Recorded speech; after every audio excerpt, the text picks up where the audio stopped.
Sir వ్యూహం cinema మరి cinema ఇతరుల వ్యక్తుల్ని కించపరిచే విధంగా ఉందని చెప్పేసి లోకేష్ గారు కోర్టులో కంప్లైంట్ చేయడం చూసాం. చాలా రోజులు సినిమా ఆగిపోయింది కూడా, ఎప్పుడు రిలీజ్ అవ్వాల్సింది. అయితే ఇప్పుడు ఈ సినిమాకి లైన్ క్లియర్ అయిపోయింది, ఈ 16వ తారీఖు రిలీజ్ అవబోతుంది అన్న వార్త ఒకటి బయటకు వచ్చింది సార్. మరి దీంట్లో నిజం ఎంత ఉందంటారు సార్? నిజం ఉన్నట్టే కనిపిస్తుంది, ఎందుకంటే అన్ని పేపర్లలో కూడా వచ్చింది ఇది. మామూలుగా నేను గతంలో కూడా చెప్పాను, కోర్టులు ఈ సెన్సార్ బోర్డు విషయాల్లో జోక్యం చేసుకోలేవు అంతిమంగా. ఎందుకంటే అలాంటప్పుడు ఆ బోర్డు అవసరం లేదు కదా, ప్రతిదీ కోర్టే తీర్చేట్టుకుంటే ఇంకా సెన్సార్ బోర్డు ఎందుకు?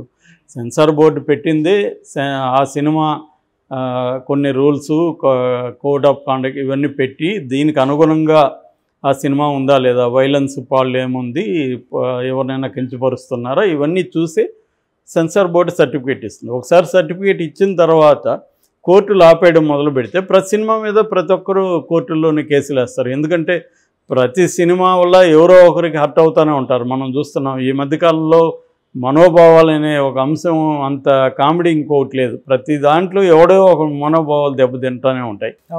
మామూలుగా మనకి బ్రిటిష్ వాళ్ళ కాలంలో స్వాతంత్ర పోరాటాన్ని సపోర్ట్ చేసే సినిమాలను మాత్రం బ్యాన్ చేస్తుండేవాళ్ళు.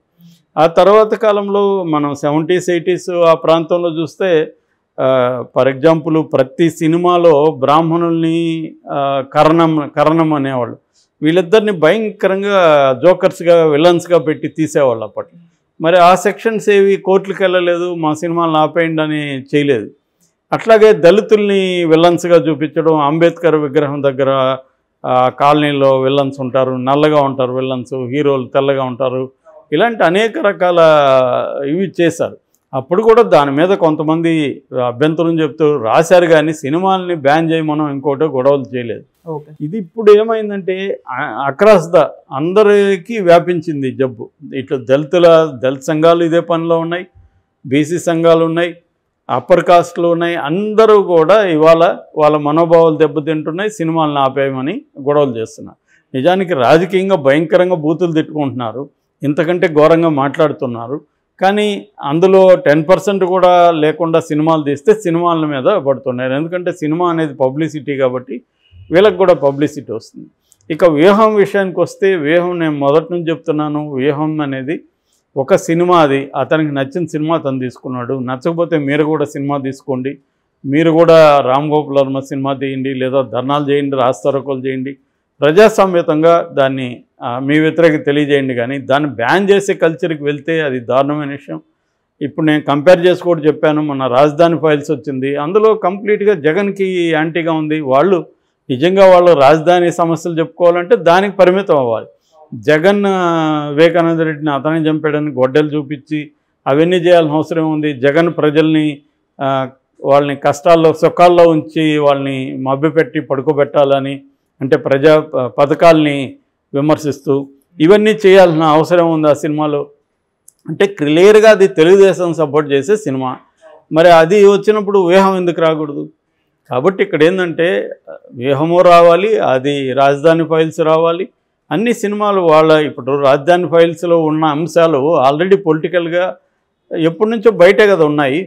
కాబట్టి జగన్ దాన్ని ఆపడానికి ప్రయత్నిస్తే అది కరెక్ట్ కాదు. రాజధాని ఫైల్స్ని ఖచ్చితంగా అది రిలీజ్ కావాలి, జనం చూడాలి. అట్లాగే వ్యూహం కూడా అంతే. వ్యూహంలో వచ్చిన అంశాలు బయట తెలీదా? కొత్త విషయాలు ఏమన్నా రామ్ గోపాల్ వర్మ చెప్తున్నాడా? ఆడేం చెప్తున్నాడు రామ్ గోపాల్ వర్మ? జగన్ అనే ఒక రాజకీయ నాయకుడిని ఇటు కాంగ్రెస్, ఇటు తెలుగుదేశం, జనసేన వీళ్ళందరూ కలిసి అతన్ని తొక్కేయాలనుకున్నారు. దాన్ని వీళ్ళు విలన్లాగా బిహేవ్ చేశారు.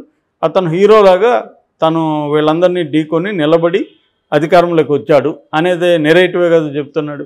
ఇది వైసీపీ వాళ్ళు ఎప్పటి నుంచో చెప్తున్న నెరేటివే కదా, ఆల్రెడీ ఓపెన్గా జనంలో ఉంది కదా. దీనికి కౌంటర్గా వీళ్ళు కూడా ఒక నెరేటివ్ వేస్తున్నారు కదా. ఇతను వాళ్ళ నాన్న డెడ్ బాడీ అక్కడ ఉండగానే సంతకాలు సేకరించాడని వీళ్ళు చెప్తున్నారు కదా. అంటే నీ వర్షన్ నువ్వు చెప్పినప్పుడు వాళ్ళ వర్షన్ అది వాళ్ళు ఎందుకు చెప్పకూడదు? అది సినిమాటిక్గా ఎందుకు చెప్పకూడదు? కాబట్టి ఇది ఏంటంటే ఆరోగ్యకరమైన రాజకీయ ప్రజాస్వామికత చర్చలు ఉండాలి తప్ప ఒక్కరికి మాత్రమే స్వేచ్ఛ ఉండాలి, ఇంకొకరికి ఉండకూడదు అనేది రాంగు. అది బాగా పెరుగుతుంది. నేను అందుకే చెప్పాను, లోకేష్ కూడా కేసు వేయడం కరెక్ట్ కాదు.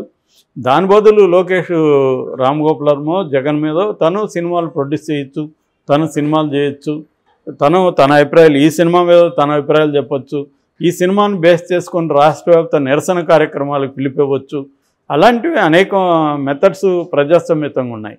అతను వెళ్ళింది ప్రజాస్వామ్యతంగానే, లీగల్గానే. కానీ దీనివల్ల ఏమవుతుందంటే రేపొద్దున ఇప్పుడు నవంబర్లో రిలీజ్ కావాల్సిన సినిమా ఫిబ్రవరికి వచ్చింది. సో ఇంత దాన్ని ఇబ్బంది పెట్టగలిగారు కానీ సినిమాను ఆపలేరుగా. ఇప్పుడు కోర్టు ఇచ్చేసింది.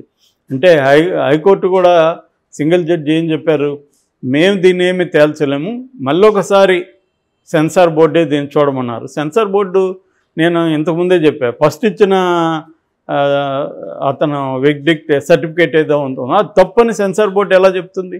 అట్టేటప్పుడు ఫస్ట్ ఎందుకు ఇచ్చాను అనే క్వశ్చన్ వస్తుంది కదా. కాబట్టి సెన్సార్ బోర్డు ఖచ్చితంగా మళ్ళీ అదే ఇస్తుంది, మళ్ళీ అదే యూజ్ సర్టిఫికేట్ ఇచ్చింది దానికి. సో ఇప్పుడు కోర్టు ఏం చేస్తుంది?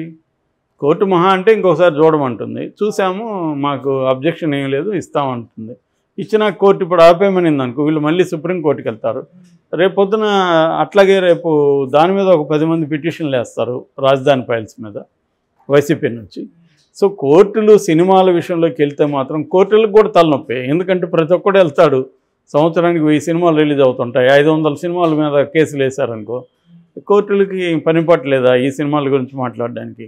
అదొకటి. రెండోది, అది కూడా ఒక రాజ్యాంగ వ్యవస్థ సెన్సార్ బోర్డు అనేది. సో ఆ రాజ్యాంగ వ్యవస్థలోకి ఇంకొక రాజ్యాంగ వ్యవస్థ జోక్యం చేసుకుంటే అది తలనొప్పులకి దారితీస్తుంది. సో ఈ రకంగా తీసుకున్నప్పుడు నేను గతంలో చెప్పాను, వ్యూహం ఏమి కాదు, ఖచ్చితంగా రిలీజ్ అవుతుందని. రామ్ గోపాల్ వర్మ కూడా ఈ కాన్ఫిడెన్స్ ఉంది. సో వాళ్ళు ఏ క్షణాన్ని వేస్ట్ చేయకుండా Ram Gopal Varma even single judge ఇస్తే డబుల్ దేనికి వెళ్ళారు బెంచ్కి. డబుల్ బెంచ్ ఏం చేసిందంటే దాన్ని సింగిల్ జడ్జి దగ్గర తీసుకోమనింది, అయితే త్వరగా చేయమనింది. ఆ మేరకు ప్రెజర్ పెట్టగలిగారు సింగిల్ జడ్జి మీద, పోస్ట్పోన్ చేయకుండా. అంటే లోకేష్ స్ట్రాటజీ, లోకేష్ కూడా ఇవన్నీ తెలియదని నేను అనుకోను. ఎందుకంటే సుప్రీంకోర్టు లాయర్లు అంతా అతని దగ్గర ఉన్నారు, వాళ్ళందరూ లా ఏం చెప్తుంది, ఇలాంటి కేసులు ఎలా ఉంటుందో చెప్తారు. లోకేష్ ప్లాన్ ఏంటంటే మ్యాక్సిమం దీన్ని ఎలక్షన్లో అయ్యే వరకు నెట్టుకొని రావాలి, ఒకవేళ వర్స్ట్ కేసు ఉంటే తెలంగాణలో మాత్రమే రిలీజ్ చేయించాలి అనేది ఏదో ప్లాన్ ఉండింది. అది బెడ్స్ కుట్టింది. దీనివల్ల ఇంకా వ్యూహానికి పబ్లిసిటీ వచ్చింది. రేపొద్దున ఏముందరా వ్యూహంలో చూడడానికన్నా వెళ్తారు జనం. దీన్ని వైసీపీ వాళ్ళు కూడా ప్రెస్టేజ్గా చూసుకొని దీన్ని పెద్ద ఎత్తున ఆడించడానికి ట్రై చేస్తారు. సో దీనివల్ల అల్టిమేట్గా తాము ఏది ఆశించి దీన్ని అడ్డుకున్నారో అది నెరవేరకపోగా రివర్స్లో అది ఇంకా పెరిగింది. మామూలుగా సైలెంట్గా వదిలేస్తే రామ్ గోపాల్ సినిమాలు ఏవి ఈ మధ్యకాలంలో ఆడట్లేదు, అది మామూలుగా ఒకరోజు ఆడి వెళ్ళిపోయేది. కానీ ఇప్పుడు దీన్ని పెంచి చేయడం వల్ల అసలు వ్యూహంలో ఏముంది, ఈ ట్రైలర్లు మళ్ళీ పాపులర్ కావడం, ఇప్పుడు రామ్ గోపాల్ వర్మ ఇంకా కసిగా దీని మీద 2-3 సాంగులు అవన్నీ బయటకు వదలడం, ఇదంతా కూడా ఇంకా లోకేష్ మీద అతను ఇది చేయడం. తర్వాత అతనే మామూలుగా అయితే అతను పబ్లిసిటీ చేసుకొని తను తిరగడు, ఇప్పుడు తను కూడా తిరుగుతాడని చెప్తున్నారు.